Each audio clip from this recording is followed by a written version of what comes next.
Apa, arratsaldeon, gaur eskuzabal gaude eta eroskin bezala gure eskaintza ere bi bider bat. Gaur ez dugu ez hitz bakarra izango, bi izango ditugulako. Tradizioa berritzen. Ingelesek badakizue izena jarri behar izaten diotela guztiari eta moda kontuetan batez ere alaxe jarri diote upcycling. Erreziklajea eta aktualizazioa bitzak elkartu eta alaxe izendatu diote, baina euskaldunok lehendik ere egin izan dugu, gure tradizioak hartu eta kutsu berria ere eman izan diegu, ezta? Dena den, eztabaidan hasiko ginateke zer den modernoa, zer den tradizionala, zezuek argazki hau ikusita, seguru, orain jarriko dizuegun hau, horrela ikusita, foko hoiekin, argi hoiekin, gonbidatuaren itxurari erreparatuta, tatuajea, belarritakoak, seguru esango zenutela, ba, hau oso modernoa da. Akaso bai, baina beste hau, hortxe ikusiko dugun hau ere, esan da ba, modernoa izaterik. Trikitiak badituelako bi aldaera hoiek, ezta? Ohiko moldean ari gaitezke, eta egungoan ere bai, baina zeinek dio bat tradizionala eta bestea berritzailea denik. Ba, hortaz arituko gara gaur, Gontzal Karraskorekin, zebera trikitilaria izateaz gain, ikerlaria ere bada, tesia prestatzen ari da, trikitixaren historiaz baino, trikitixaz dugun irudiaren gainekoa, ze oraindik ere, seguraski gehientsuenok, baserriarekin eta gizonekin lotzen dugu trikitixa, baina Gontzalek argudioak baditu hori beti horrela ez dela aldarrikatzeko. Eta beste tradizioa oso gurea bertsolaritzarena, horrek ere berritu beharra duen horrekin, TikToken ere zirrikitua behar duela eta zirtok lehiaketa jarri du abian bertsozale elkarteak. Eta azkenik, Jokin Aierregaraik ekarriko digu Kotoi enpresaren adibidea. Aipatu dizuet, upcycling, garai bateko arropa hartu eta arekin egokitu garai berrietara eta ikusiko duzue zer nolako diseinuak egiten dituzten. Gogoratu non topatuko gaituzuen Txiolandian, It's OK, bekomarra EITB, eta postontzira idatzi nahi izan ezkero berriz, It's OK abildua eitb.eus. Eta gaurko atarikoa borobiltzeko ze kantu jarriko genizuke, eta batez ere kantu hori asmatuko altzenukete, hortan oinarritzen da, kantok lehiaketa berria. Egunean kantu bat, eta kantuaren 6 pasarte entzuteko. Beraz, 6 aukera asmatzeko, gainera bilatzailearen laguntza izango duzu. Kantok, badoken jolas berria. Bakarren bat larritzen ere hasi da, ze gaur hortan jolastuko dugu, kantuaren zatitxo bat entzun eta ea ze kantu den asmatzen dugun. Eta atarikoa borobiltzeko trikitixa zaritu garenez, seguraski emakumeek jotako trikitixa aukeratu beharko genuke, hor bihotza erdibituta izango genuke, zein jarri, zein ez, eta horregatik trikitilaririk ez, baina tradizioa berritzen asmatu duen lagunik ere bada, musika elektronikoan esate baterako, eta hauxe, Bastan, kantu mitikoa ez da, letra hartzerena, doinua berriz laboarena, baina bertsio berrian, oraintxe ikusiko dugunez. Txaun Arregik badu talde bat, Zurgoboleito, eta beraiek egin dute bertsio hau. Bastan, kantu ezaguna hartu, bertako paraje pilotalekuk dotore horretan grabatu, eta begira ze bideo puska osatu dut. Sartzen eta sartzen lekurik ezak nunbait desnatu ninduen segituan jauzi nintzen nun nengoen lehioa irekin nuen eta emeki baztango lurrean baztan baitan baztan izan nintzen.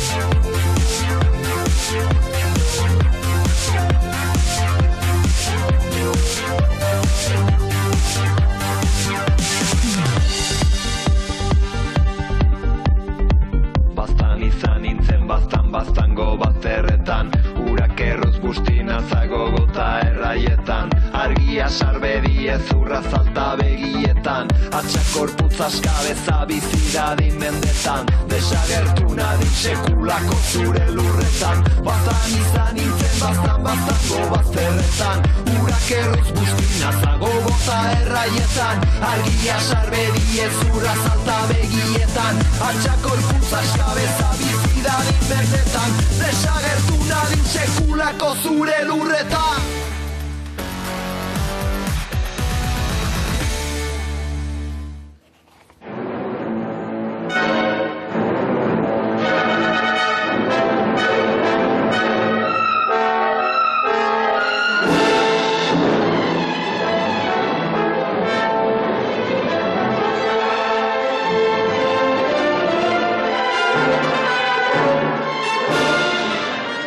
Okerrak zuzentzen hasiko naiz, izena gaizki esan baitiote Txaun Arregiren proiektuari Turbo Retrovator izena dute, eta kantua bai bastan ikusi duzue dotorea bideoklipak, gezurrik ez dizue gula esan.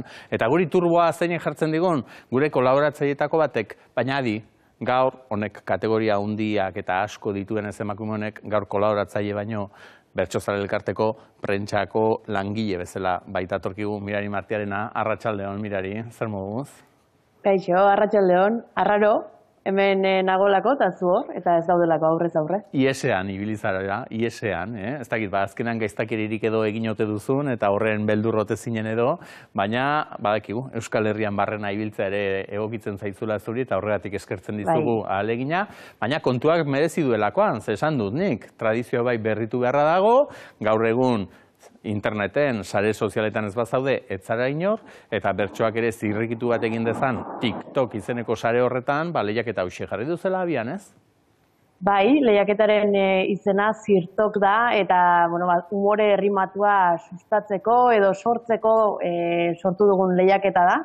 Eta, ez da Bertsozale Elkarteak bakarrik sortu duen lehiaketa, horretarako lagun eta bide lagun baititugu, Mondragon Unibertsitateko Humanitate eta itzen fakultatea, UESI, eta Irudamatxoko lagunak ere. Beraz, hemen txegabiltza, apirilaren batean hasiko da lehiaketa, eta ea, ze sortzen dugun hemendik. Bai, oso bertsozale direnek jakingo dute zirtoa bera zer den, baina gu bezala ez dakienarentzat. Batetik, zu zer horri baltzara zirtozalea, Mirari? Zalea bai, ona zirtoetan ez, hori da gertatzen zaidana. Baina bai, zalea ba naiz, eta zirtoa azkenean ateraldia dela esango genuke ez, ateraldi umoretsua, Euskal Herrian beti fama izan dugu gainera, eta badaude pertsonak eta pertsonaiak zirtolariak izan direnak, eta pixka bat hori berreskuratze aldera, eta horrekin jolastu nahi izate aldera, umore errimatu hori sare sozialetara ekarri nahi izan dugu, kasu honetan TikTokera. Bai, eta nik uste dut, Mirari, denek ere ez dutela garbi, ze eredu gixara jarriko dugu zirtok bat zer den, eta hauek ere zomen dute oso argi zer ote den. Inork ulertzen aldu, zirtoen movida,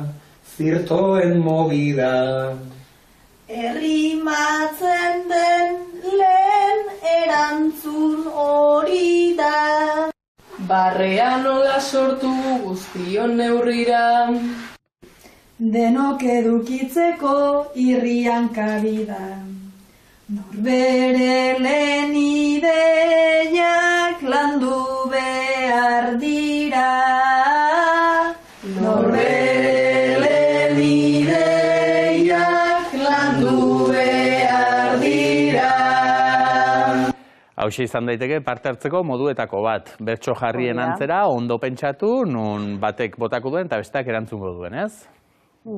Hori da, bertxotan egin liteke, koplatan, puntuka, kasu honetan erreko lagunek hain ongi erakutsi diguten bezala, eta, azkenean ateraldi hori da, ez? Lehen kolpe hori, lehen zerbait esan eta errimatze hori, ez? Nik beti adibide gisa eta buruan ikasita dudana eta askok ezagutzen duguna, ez? Fernando Amezketarraren txakurrak pitxita du izena eta pitxita putzik egite aldu ipurdia itxita, hori da zirto bat, ez? Adibide bezala jasotzeko eta edo jartzea aldera behintzat, eta seguru gure inguruan baditugula olakoak eta ikasitakoak, eta askotan nahi gabe ateratzen direnak dira, ez? Pentsatuta ere bai, baina momentuko bapateko hori izaten dute lagun. Beste aukeretako bat da, zuk zerorrek galde erantzuna prestatu beharrean, aplikazioak berak botako dizu amua, botako dizu gaia, eta zuk erantzun behar duzu, horren adibide.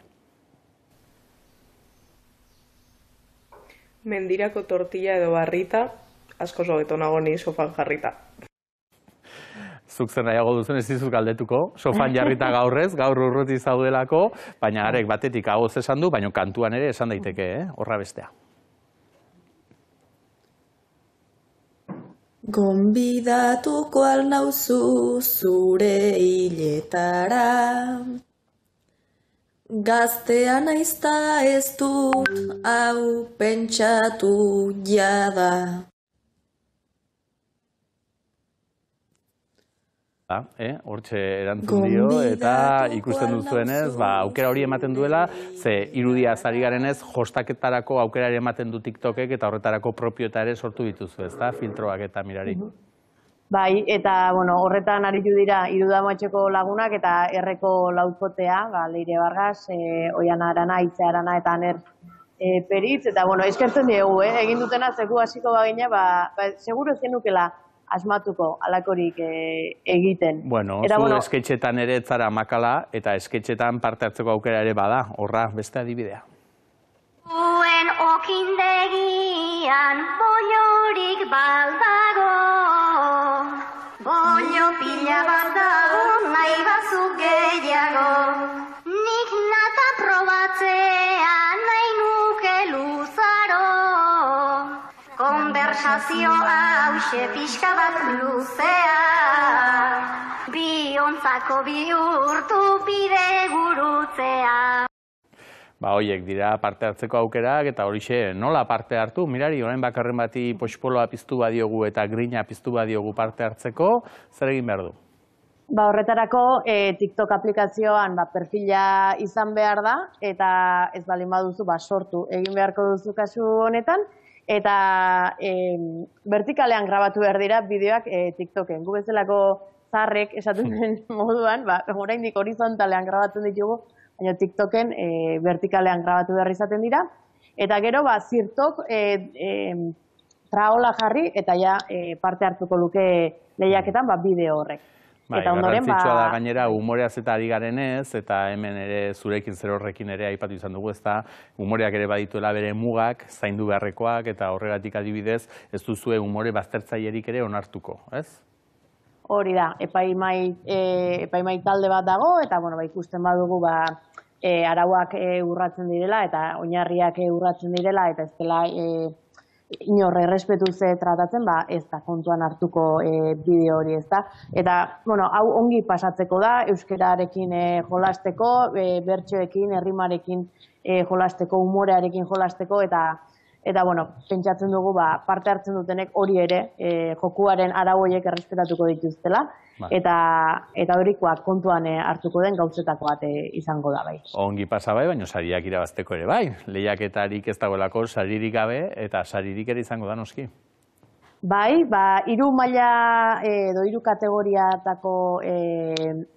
kategoriatako bideoak banatuko dira, filtroekin eta aipatu dugune bezala aipatu diren adibide desberdinak kontuan hartuko dira, eta bakoitzak 250 euroko saria izango du, eta gero zirtokik onenak, epaimaiak erabakitzen duen onen horrek, lehiaketako onenak, 500 euroko saria izango du, eta zozketaz ere emango da beste sari bat. Beraz, ustez txarra izan da ere, zozketaz jokatzeko aukera beti izaten da, eta horregatik ere, pena merezi dagian animatzea. Neroni ere pentsatzen ari naiz parte hartzea.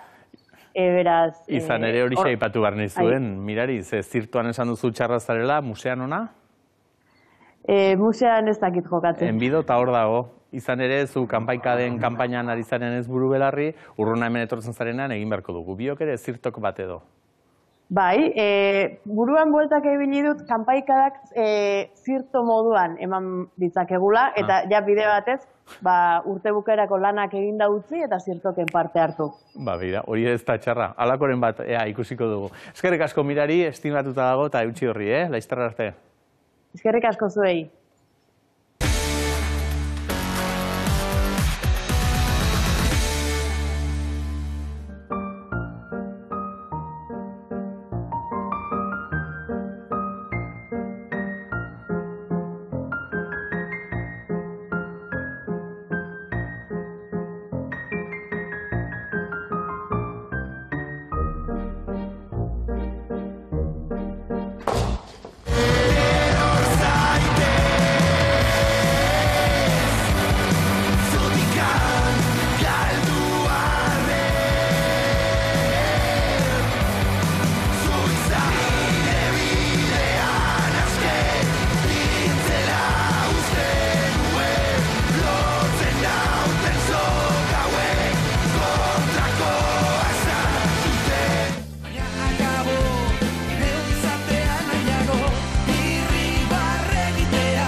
Xabi taldea, gaur egungo erromeria talde ezagunenetakoa, eta hor susperraldi bateri izan dutelako erromeri taldeek, Xabi izango da, hoietan errudunetako bat, eta hor tartean gure gonbidatua ikusi duzue Gontzal Carrasco, arratsaldeon Gontzal. Arratsaldeon. Zer moduz, ongi? Oso ondo, eskerrik asko behin ona gonbidatzarren. Bai, hainbestere merezi duzu. Izan ere, oraindik ere trikitixa horrekin lotzen dugu, ez? Batzutan erromeriarekin eta, baina zuk aldarrikatzen duzu, edo ala aldarrikatu nahi duzu bintzat, oraintxe abiatu duzun tesiarekin, hori baino gehiago ere badela, sorkuntzatik ere asko duela, eta hori bakarrik ez, gure nortasunetik asko esaten duela, eta gure kulturatik oroar, beraz ikusten da, mamia ugari baduela tesi honek, eta horregatik ere, hain mamitsu izan da, deigarri egiten zaigu txiotesian, nola lortu zenuen hori dena, 6-7 txiotan laurtzea. Etzan, erronka makala izango, Ez, egia esan Twitterreko hau, nik Twitter kontua ez neukan txiotesi honetara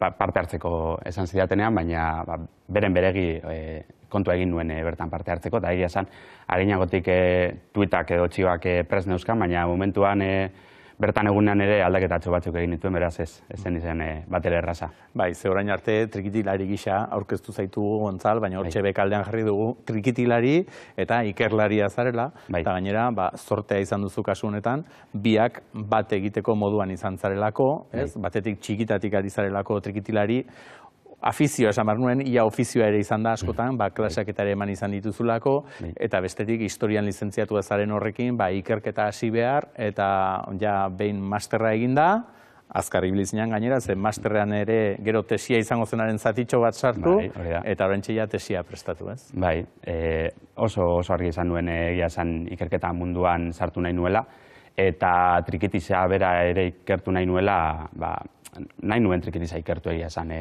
arantzatxo bat zen, nik neukan arantzatxo bat zen, eta etzen bat erreza izan nondik helduko nion erabakitzea.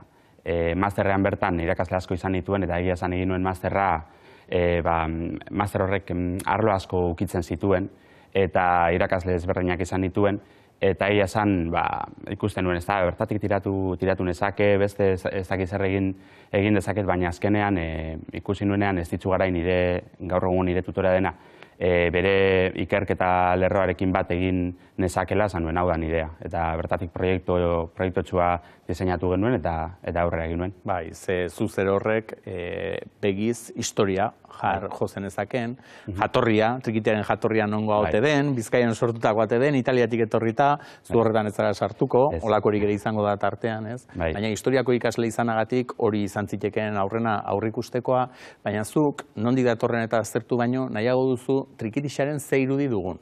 Eta funtsean aldarrikatzen duzuna da, segurazki oraindik ere asko eta askorentzat laja eta landakanda edo alakoak etorriko zaizkigula burura trikitixaz ari garenean, ezta? Alegia batez ere gizonak eta baserri girokoak. Bai, hori da, trikitixa, historikoki, ez dut esango beti gizonen mundu bat izan dela, baina batez ere frankismoaren garaitik gizonen mundu bat izan da plaza gizonaren irudi horren arira, ezta?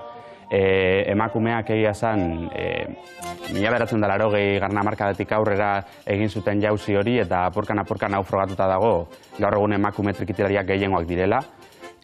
Baina kontua da, iruditeria kolektibo horretan, iruditeria horretan gizonak irudikatzen ditugula, non sortzen da iruditeria hau da, bertan dago gakoa, ez da, oholtzetan sortzen da batez ere, baita komunikabideetan ere noski, baina oholtzetan sortzen den iruditeria honetan, oraindik gizonezkoak gehiengoak badira, guk pentsatuko dugu gizonezkoak baino ez daudela. Baina datuek esaten digute emakumezkoak direla gehiengo. Gaur egun ala ikusten ditugu, baina zuk ere azpimarratzen duzun gisan, hau ere ez da fenomeno berri bat. Ez da azken urteetan emakumeek plaza hori hartu dutenik, baizik eta plaza hori hasieran emakumeena ere bazen, ze hor frankismoa aipatu duzu, mugarri izango zen, orduan ere baserrian bilatu behar izan zuen babesa trikitiak, beste kultura adierazpide batzuk bezala, baina aurretik ere emakumeak egon baziren, eta ez gutxi, naiz eta guri izen bakarra tortzen zaigun askotan burura. Bai, izen hori guztiok ezagutuko dugun Mauriz Alditurriaga da, baina Maurizaz aparte baziren hainbeste pandero jole, eta bera baino antzinagokoak ere. 19. mende bitarte horretan eta baita arinago ere, emakumeak eurak zidan erromerietan parte hartzen zutenak, da eurak zidan trikitilariak. Trikitilariak ez soinu jole bezala, baizik eta pandero jolea. Panderoa joaz, beraiek egiten zutena zen koplak bota eta horrela dantzaldiak irotu ez da. Zer gertatzen da, 20. mende hasiera horretan, Aingeru Bergizez ikerlariak oso ondo adierazi zuen, emakumeek egiten zuten hori gizonezkoek ere hartu zuten eta baita soinua joaz, soinu txikia, eta aporkan plaza Andre bezala definitu daiteken hori, Andreak, emakumeak apur bat atzera egin zuten da. Zer esanik ez, frankismoa etorri zenean, rolen araberako, generoen araberako rolen indartze horretan, emakumeak sokoratu egin ziren, sokoratuak izan ziren txeko gune pribatua. Plazak berak ez zituen oso gogoko frankismoak, ez, debekatuta zegoan dultze meneoa, eta pekaturako bidean jartzen omen gintuelako, eta alakoetan, eta gainera ja berez plaza gogoko ez, eta gainera plazan emakumea bazen, hura, eta orduan, egia da, frankismoak ala behartuta edo derrigortuta, emakumeek egin zutela atzera. Pausu bat, ez? Bai, frankismoak izan zituen guztiok dakigu gauza txarrasko, hola da. Eta trikititzari dagokionez, emakume, hiru gauza nabarmendu daitezke, emakumeen atzerakada hori noski. Gero, trikitiza euskaldun bezala ikusten zena, gaur egun bezala, nahiz eta hori beti ez den izan horren ingoran ere hitz egin daiteke. Trikitiza euskaldun bezala ikusten zenean, euskararekiko eta euskal kulturarekiko jazarpena zegoen ezarrita instituzionalki frankismotik esan nahi dut, eta hori ere gaitzetxe egiten zen, eta beste alde batetik Elizaren hainka aipatu behar da. Elizak infernuko auspo bezala definitu zuen trikitiza, hau ere ezaguna da.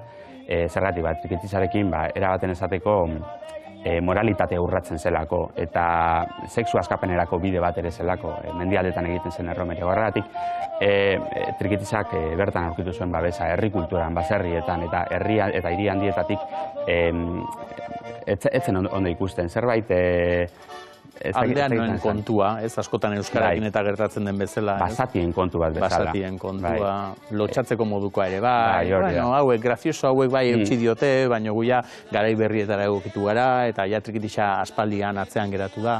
Zorionez hori baserrietan eta heldu zitzaionez ez zan galdu, bestela ere galtzeko arriskuan egon zitekelako, beraz eutxi zion, frankismoa bukatu zen, trikitiak jarraitu zuen zorionez, baina oraindik ere iaia 80ko hamarkadaraino, oraindik ere emakumei lehen galdu zuten plaza hori berreskuratzea ere kosta zitzaien. Bai, 80. hamarkadan bertan hasi ziren apurkanik trantsizio fase bezala deitzen diot, eta 80. hamarkadan horrelako estanda bat gertatu zen guztiok ezagutzen duguna trikipop bezala ezagutzen dugun fenomena. Ez da nik trikipum ere deitzen diote horrelako berba. Ze horre gontzan, ez da trikipop, trikirrok ere baita artean, beste kepa junkerari orain ikusten ari garena. Lehen esan duzu gainera, aldarrikatzeko ez dela euskalduna, batutan kepari ere ez dakit barkatu dute zitaion, erdalduna izan da, trikitisa munduan, hau kanpotik datorren hau eta... Erdaraz ez, hori beste kontu bada, ez da trikitisa beti euskararekin eta euskal kulturarekin oso-osoan lotu izan da, baina, hori ere kontutan hartzekoa da, azkenean ez da guztia ezin daiteke horrela oso-osoan baieztatu. Baina, esatera nijoana da, trikipopa, eta guzti hori, Gurutzela ikerlariak ere oso oso ondo ikertu zuen nola trikitixa hibridatu zen, eta urte horietan Kepa Junkerak, Zabaleta Mutrikuk eta Guzti Tapia eta Leturiak, emakumetan Maiza eta Isiar, Hemenesten, Alaitz eta Maiderrek, Gozategi, geroago etzakitek, adibideak 11 adibide daude. Eta bertan trikitixa zabaldu egin zen eta generoan arabera ere emakume geroz eta parte hartzen dira. Horri erakutsi ziguten nolabait ere fandango eta harinarinaz edo porrusalda eta trikitixaz gain, bestelako dantzak ere izan zitezkela, trikitixaz jotzen zirenak, baina lehendik ere izango zen hori, ez? Berbada ez olako doinu modernoak edo betidanik lau dantza izan ditugu takit. Bueno, beti tradizional bezala, tradizional berba ere kontu sartzekoa den arren, tradizionalak beti izan dira hori. Zuk aipatu dituzun lau horiek, fandango harinarin Bizkaiko trikitixa edo guk jota ditzen diogun horri. Eta porrusalda eta baita martxa edo biribilketa hori, ez da? Oso euskalduna den hori edo, nik behintzat oso gurea bezala hartzen dut. Bai, honetan garrantzitsua da, hori tradizioaren inguruan ere, esate baterako Lajaketa Landakandak 70. hamarkadan egiten zutena, bertan hamarkada horretan, zerbait berritzaile bezala hartzen zen. Naiz eta guretzat gaur egun oso tradizionala den, eta lehengo trikitixa eta gaurko trikitixa eta guzti horiek gaur egun ere ematen da, ez da? Maiza eta Isier eta Alaitz eta Maider behar bada jente gaztenak hartuko du zerbait oso antzinako bezala da, oso tradizionala, eta momentuan bertan modernoa zena, gaur egun tradizionala bihurtu da, denborak pasatzearekin batera, garai batean auskorra izan zena, bat orain, zarruna edo tradizionala iruditu dakilako. Hori beti gertatzen da, ez da, da bai, horregatik esaten dut gaur egun tradizionala modernoa zer den erabakitzea ez dela bat ere zeregin erraza, erabaten esateko postmodernismoak ekarri duen balore, zurrun eta absolutu guzti horien apurketarekin bat datorrelako. Bide urratzeak beti horixe du, ez? Fokoa zugan jartzen dutela, garai hartan sakrilegiotzat ere hartu zuten tradizionalenek edo, ez? Euren egoera, euren privilegioak edo kolokan ikusi zituztenek, zantuten, hau ez da trikitixa, ez? Eta hartan, Junkeraren fandangoa eta entzun, eta hau ez da trikitixa. Beste zerbait izango da, baina ez da trikitixa. Hor ere, badago beste kontua, trikitixaren kontzeptua. Ez da hitz egiten honen inguruan, eta niri oso aberazgarri duditzen zait akademiatik eta ikerketatik honen inguruko hausnarketa bat burutzea. Trikitixa kontzeptua oso desberdina da lurraldearen arabera Euskal Herria. Batzuk trikitixa kultura bezala hartzen dute, hau da, soinu txikiarekin, Euskal Herriko akordoi diatonikoarekin eta panderoarekin egiten den musika mota jakin bat. Baina Bizkaian esate baterako trikitixa edo trikitrixa ere berba oso zabalduta dagoen hori, instrumentoa baino ez da, akordeoia bera da. Orduan, klaro, oso zaila da hitz egitea trikitixaren inguruan, ez badago kontzentzurik adieraren inguruan. Nik esaten du, trikitixa moderna da, zer da trikitixa da, jotzen duzun hori, edo da instrumentua, edo da pieza mota. Trikitixa ere, Bizkaiako trikitixari ditzen zaio, ez da guk jota ditzen diogu.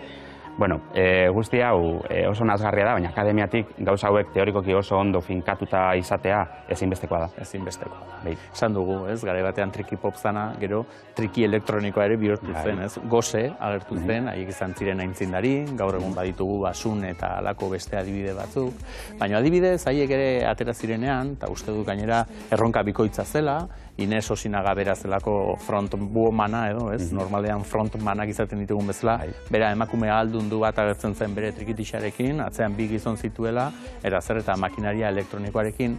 Nolabait ere haiek ere bere marka osatu zuten eta markagintzaz ari garela, eta ez da kasualidad izango zure tesiak idatzen Estitxu Garai eta Katixa Agirre biak egotea, publizitate eta komunikazio ere muan dabiltzan bi irakasleak, ze markagintza eta halako kontzeptuak orain arte ere ez ditugu erabili tradizioari begira, baina aldarrikatzen duzuzuk akaso hor ere badaukagula aurrera bide bat, ez?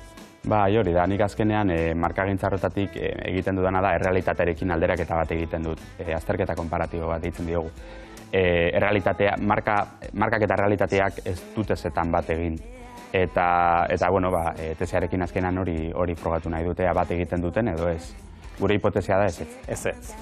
Susmoa daukazu, eta susmoak izateko motiboak ere badituzu, lehen esan dugun bezala, iaia egun oso ematen duzulako trikitiaren inguruan. Askotan nazkatu ere egiten naiz. Bai, nazkatzea altzara.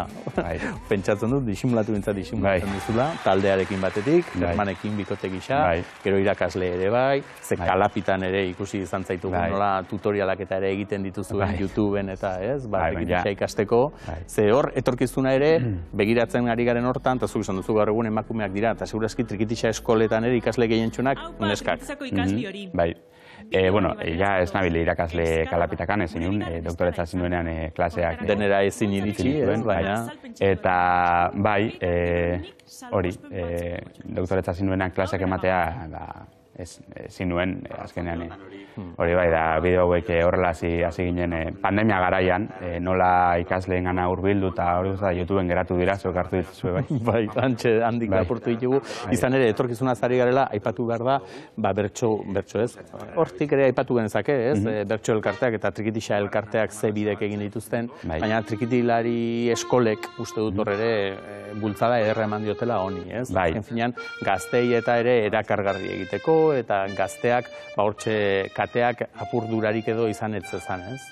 Bai, eta akademiak oso garrantzitsuak izaten jarraitzen dute, naiz eta gaur egun ere horretan arazotxo bat daukagu, eta kontua da trikitixa ez dagoela beti izan den bezala gaur egun ere bai, herri kulturaren parte da trikitixa.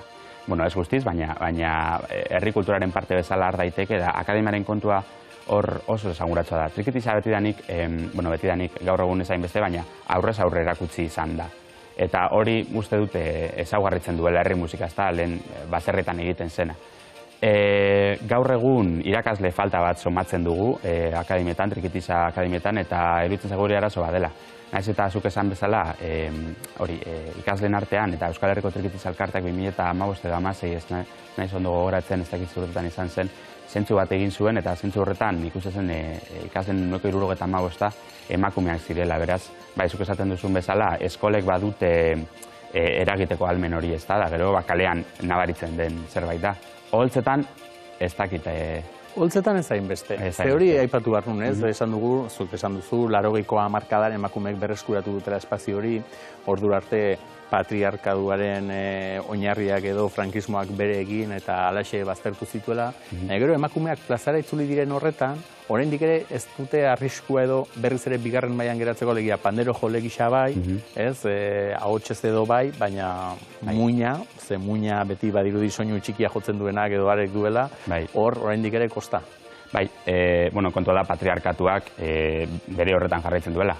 Agian gauzak aldatu dira, baina patriarkatua hor dago oraindik eta baizuk esaten duzun bezala guk tesean ere bai defendatzen dugu panderaren bitarteko erabateko zera ematen dela. Ez bortza baizik eta gutxiespen simboliko bat. Panderoa, trikitixa bi instrumentuen arteko batuketa da, soinu txikia eta panderoa. Eta panderoa perkusiozko instrumentu bat izanik, definitu daiteke bigarren mailako bezala. Soinu txikiak badauzka bi botoi lerro, melodia, harmonia eta oso instrumentu osoa da, horregatik ere arrakasta itzela izan zuela iruditzen zait. Baina panderoa perkusiora mugatuta dagoen eskero, bigarren mailako bezala definitu badaiteke emakume gehienak panderora sokoratzen badira, hori ere desoreka, patriarkatuaren araberako desoreka bat dela defendatzen dugu. Eta hortxe, sortzen segitzen duzue, lehen esan dugun bezala, muga horiek, tradizioak edo ezarritako muga horiek apurtu, eta bestelako doinuak ere, soinu txikerekin egin daitezkela aldarrikatuz. Eta uste dut ordurako ja, baztertu dugula eztabaida hau trikiti haute den edo ez. Ze behar bada horrek ere ez dioen beste inporta etiketak berak.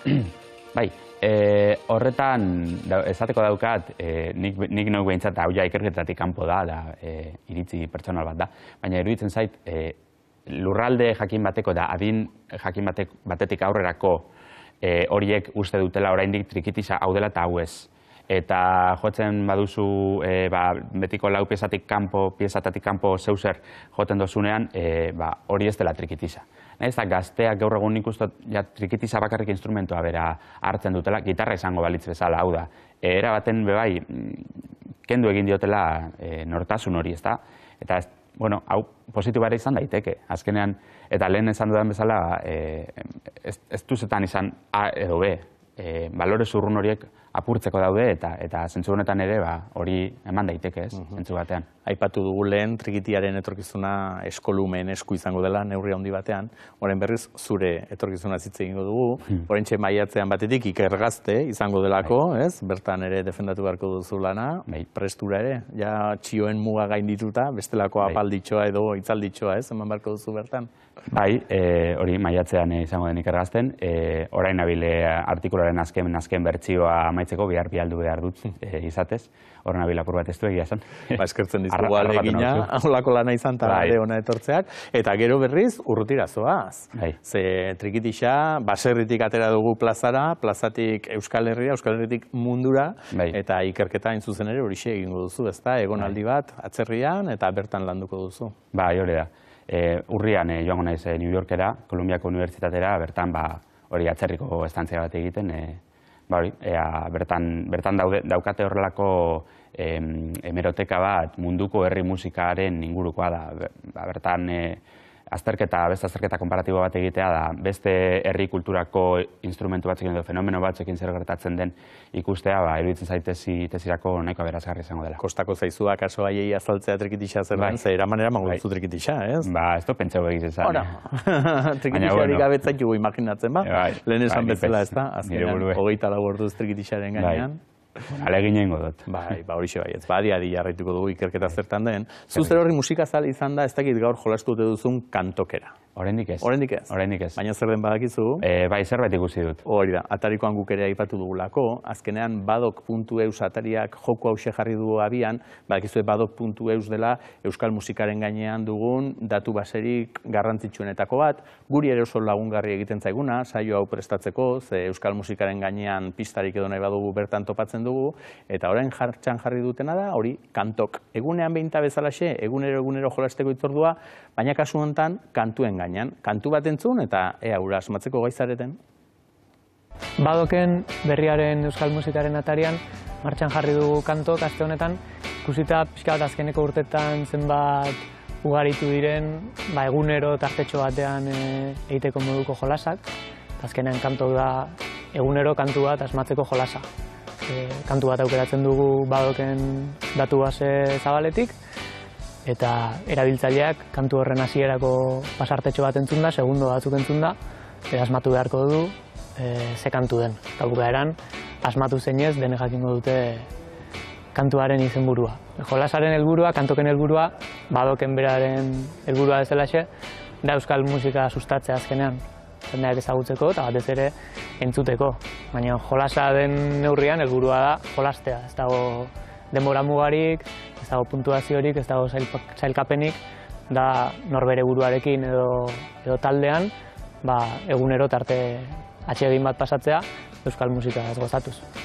Ez da gutxi, ongi pasatzea, euskal musikaz gozatuz, eta gainera bat listo sentitzen bada, hobeto, Gontzal. Zortea baldin baduzu eta trikitixa baldin bada, erresa izango duzu, hori trampa izango da.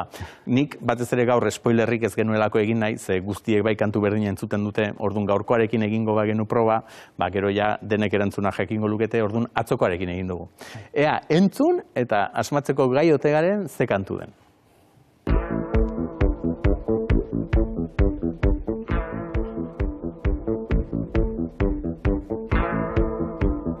Horrela introa entzun da, pista gehiagorik gabe, izan ere lehenengo pista hauxe da. Aurrena 10 segunduko tartea uzten dizu, gero lehenengoan ez baduzu asmatu bigarrengoa, gero ez baduzu asmatzen hirugarrengoa, arrastorik hartu aldiozu, Gontzal? Oraindik ez. Oraindik ez? Bueno, ikusi dezazun gure lankideak zer moduz moldatu diren, gu ere erredakzioan hortxe ibili gara, eta gure lankideak asmatu ote duten. Pues mira, hoy va a ser la primera.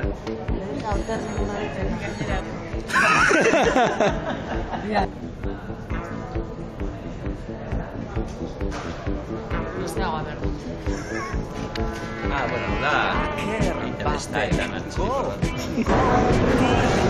Joder.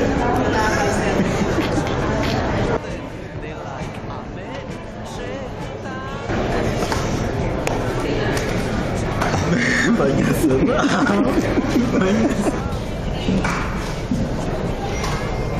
Beste bat gehiago ezagun egin ez baina daukat garbi. Ez zuten oso argi, berriz jarri diegu Gontzal, ja pista gehiago, ja entzun dugu gehiago, Bai, Bai, abostu bat entzun da igual, bai, hotxak eman dizu pista. Zu bai aztibiliz, zuk trikitixarekin aipatu duzun bezala hemen ere belaunaldi kontua izango da kaso, zegiari aitortu behar diogu, gazteenek arrasto handirik ez zutela, baina berehala, eta abiadura handian asmatu duena, gure Josu Zarate lankidea izan da, arek ja urte batzuk ere baditu, eta arek bai asmatu du, eta ikusi, zeintzan ba. Niko Etxar. Asmatu alduzu? Esan. Tumatxa. Alitu tumatxa. Adekot.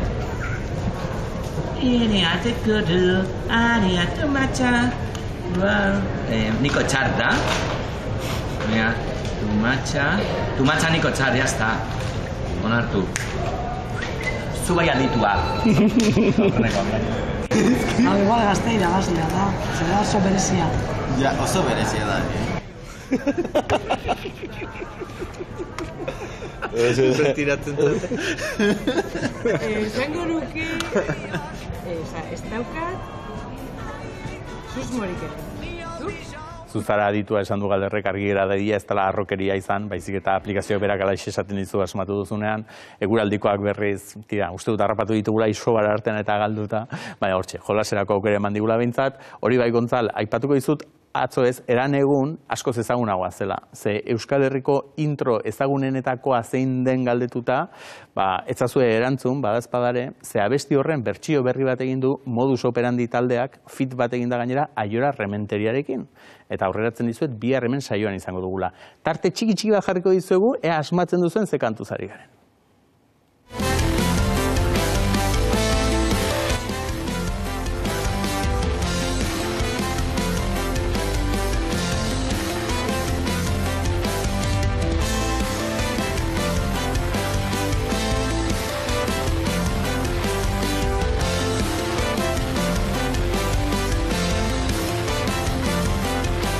Pista gehiago ez dizuegu, emango biharko saioa ikusi beharko duzu jakiteko hemen izango delako Iñaki Ortiz de Villalba horren gaineko xetasunak emateko.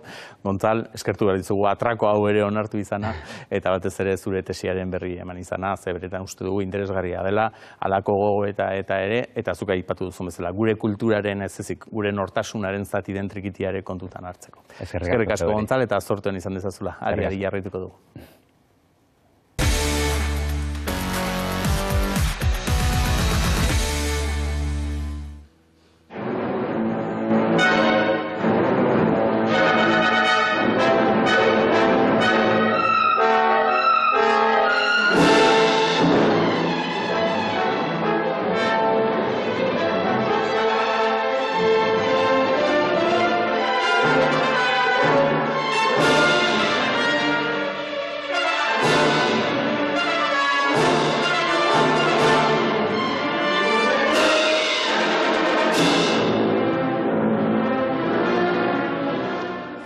Horixe, nik esan dizuet, ingelesek izena jartzen diotela denari, Upcycling izena jarri diotela, guk besteren bat ere jarriko genioke, akaso segurazki, baina argibideak nire inglesa baino hobea berak ere badulako, eta ni baino gehiago dakielako, Jokin Aierre garaik emango dizkigu, Jokin, arratsaldeon. Arratsaldeon Urko. Upcycling, horrela esan da bintzat, badirudi, nik gainera aurrena esan nuke txirrindularitzarekin lotu dezakegula, ez da cycling horrek olako pistaren bat edo emango ligugelako, baino... Bai, berez, recycling edo birtziklaketatik datorren termino bat da, baina, bueno, orain joera handi bat denez ez, gauzak berrerabiltzea, berrerabilpen ezberdinak edo maila ezberdinak jarri dira, eta horiek ere moda mundura etorri dira, orduan badaukagu birtziklapena, badaukagu downcycling, dala produktu berri bat egitea, baino lehenokoa baino kalitate gutxiago duena, eta upcycling, hau da, material bat hartu, eta material hori oraindik eta produktu hobe edo kalitate altuagoko bat egiteko erabiltzea.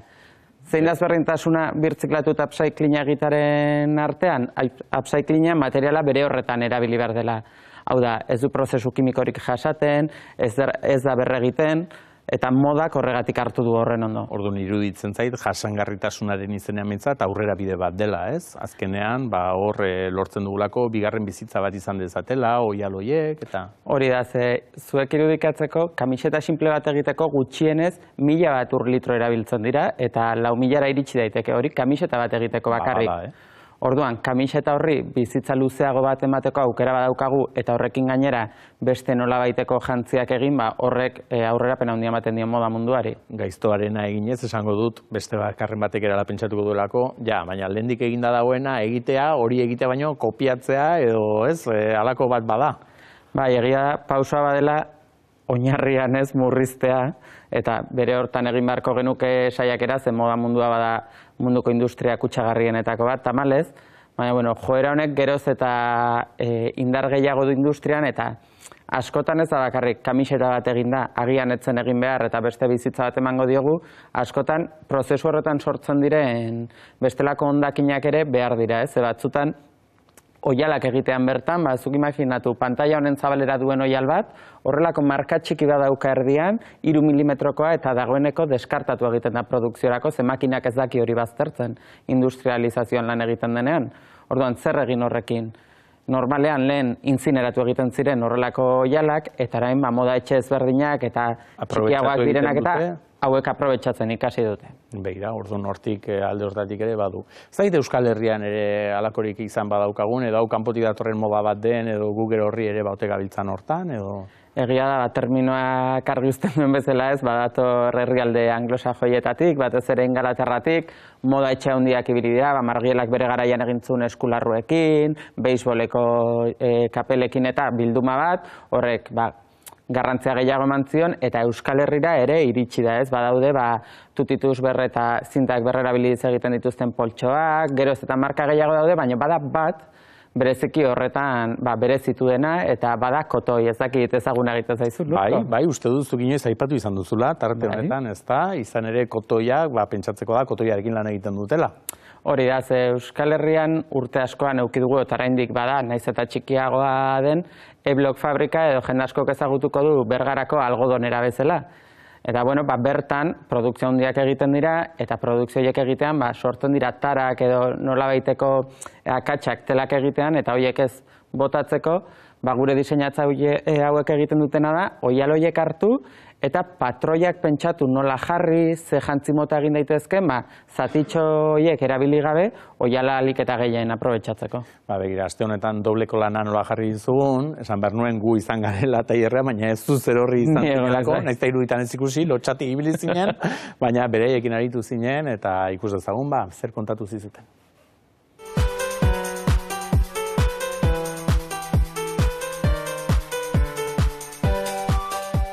Fani eta Maialen gara, bi diseinatzaile, eta elkarrekin kotoi marka daukagu. Lehen urtean atera genuen era ofizialean, baina urte bat daramagu pixka bat tripa guztiak montatzen eta josten ere. Bakoitzak marka desberdin bat geneukan, gaina hori publiko oso desberdinarekin bakoitzak. Eta, Mujeres del Algodón edo kotoiaren emakumeak egiten den proiektu batean, hasi ginen elkarlanean lehen aldiz, ez genuen inoiz lan egin juntu eta ikusi genuen ondo funtzionatzen genuela, así que esan genuen, venga, pues hasiko gera zerbait egiten probatzen. En pie, guarda tantos secretos de tantas mujeres. Proiektu hontan kotoia lantzen zuten emakumeei omenaldia egiten diegu, zetik orain dela urte asko egiten zuten lan ia plantilla osoan emakumeak bakarrik. Orduan nahi genuen hau bisibilizatu. Gure inspirazioa Pepitaren historia izan zen, zetik kotoiaren emakumeen proiektuan beraien oroitzapenak jasotzen ditugu, eta Pepitak oroitzapen hauetako bat oparitu zigun, eta bertan kontatzen zuen bera produkzioa egin eta gero, fabrikan, eramaten zituztela sobranteak ziren oialak bere etxera, beraien jantziak egiteko eguneroko bizitzarako. Horrela aprobetxatzen zuten botako zen dena, ez zelako salduko edo ez zelako erabiliko. Orduan justo guk eman genuen E-Block enpresarekin, garaian emakumeak lan egiten zuten algodonera zena, baina gaur egun, eta beraien excedenteak edo beraien hondakinak hartzen ditugu, eta hauekin gure piezak sortu, horrela bizitza ematen diogu botako zentela bateri. Eta orduan ikusi genuen Pepitaren historio berdina gaur egun ere errepikatzen zela.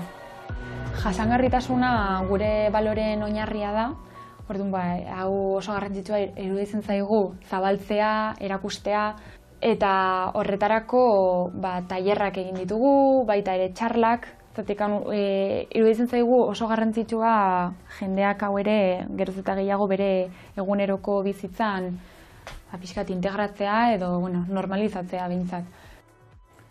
Hortxe, nola elkartu ziren, eta deigarria egin zailokin, zen nik beti pentsatu izan dut moda kontuetan egoak eta ere puztu xamarrak izaten direla, eta zer eta proiektu baten inguruan ezagutu, eta elkarren artean erabaki. Bueno, elkartuko gara ez, hor ikusten da, saretzeko aukera ere ematen duela, ez moda? Bai, eta gainera oso elkartze polita iruditzen zait, aurreko belaunaldiek moda munduan egin zuten lana ikertuz, bi belaunaldi ezberdinetako diseinatzaileak batu dira ez, eta hori beraien diseinuetan nabaritzen da.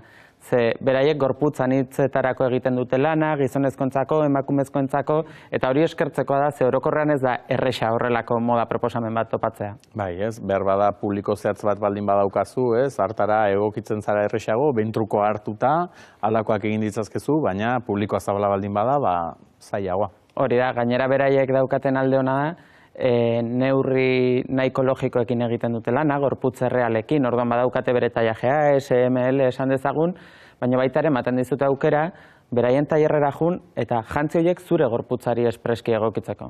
Begira, zuretzako propio egin da, ez? Edo neurrian, zer datorkizun hobeto, zer okerago, hor beraz atzean bada filosofia guzti bat, ez? Lehen aipatu dizkiguzu zertzela da batzuk, eta horrekin leial aritzen dira, ez? Hori da, eta horregatik aipatu dute, tailerrak eta ere lantzen dituztela, ez? Beraiek bere marka dute, baino defendatzen dutena da, upcyclinga badela bizitza estilo baten parte, eta ez dela bakarrik jantziarekin errespetatu behar, baizik eta zure bizi osora eraman behar duzula kontzeptu hori. Ikusi dezagun, filosofiaren gainean ere zer esan dizuten. Gu jasotzen ditugu espediente desberdinak, orduan batzutan ditugu kolore argiak, beste batzutan kolore ilunagoak, eta orduan gure pieza guztiak beti desberdinak dira. Gure bezeroei ematen diegu aukera ikusteko abertzeintzuk diran aukeratzeko ditugun oihalak, eta beraiek hartzen dute nahi duten kolorea, nahi duten lodiera, nahi duten kalitatea.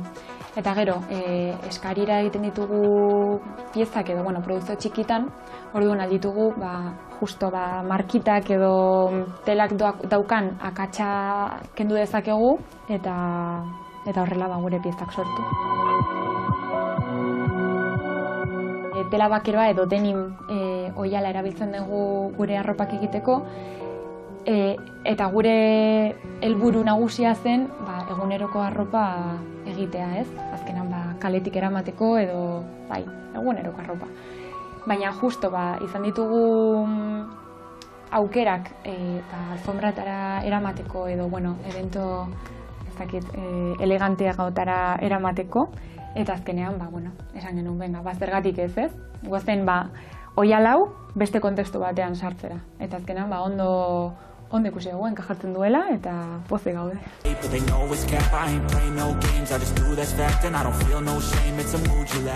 Saiatzen gara gorputz guztietara egokitzera. Eta egia da, emakumeen patronajetik hasten garela lantzen gure diseinua, baina gero, azkenean oso fit oversize egiten ditugu edo gauza pixkata handiak, orduan azkenean pieza asko ere unisex izan daitezke. Eta mutilak ere jantzi ditugu arazorik gabe. Zuk aipatutakoaren bidetik. Lehen esan dugu ez da saretzea, eta hori ikusten da kolaborazioak eta lakoak ere izan badituztela, ez? Hori da, eta gainera bada bitxia, denim oihala edo tela bakeroa ez, normalean egunerokotasunarekin, oso jantzi kasualekin lotzen dugu, eta kasu honetan beraiek kolaborazioekin lortute zinemaldian, Berlinalen, Malagako zine jaialdian, Gaztea sarietan, bestelako leku esan dezagun dotoreago edo ezberdin batzuetan txertatzea ez, eta modelo lanetan ikusi dugu baitaren Nerea Atzuduri poeta, bera ere jazten dute bere rezitaldietan, orduan, eraman dute beste dimentsio batetara ere oihala hau. Izan ere, alfombra alfombra gorri horietan ere behar bada ikusten da, atzematen da joera hori ere, ez? Garai batean zen alik eta estrambotikoena edo deigarriena izatea, eta gaur egun berriz ikusi dugulako bakarren batzuk azpimarratzen dutela, bestelako mezu bat edo filosofia bat edo duen arropa erakutsi nahi dutela, ez?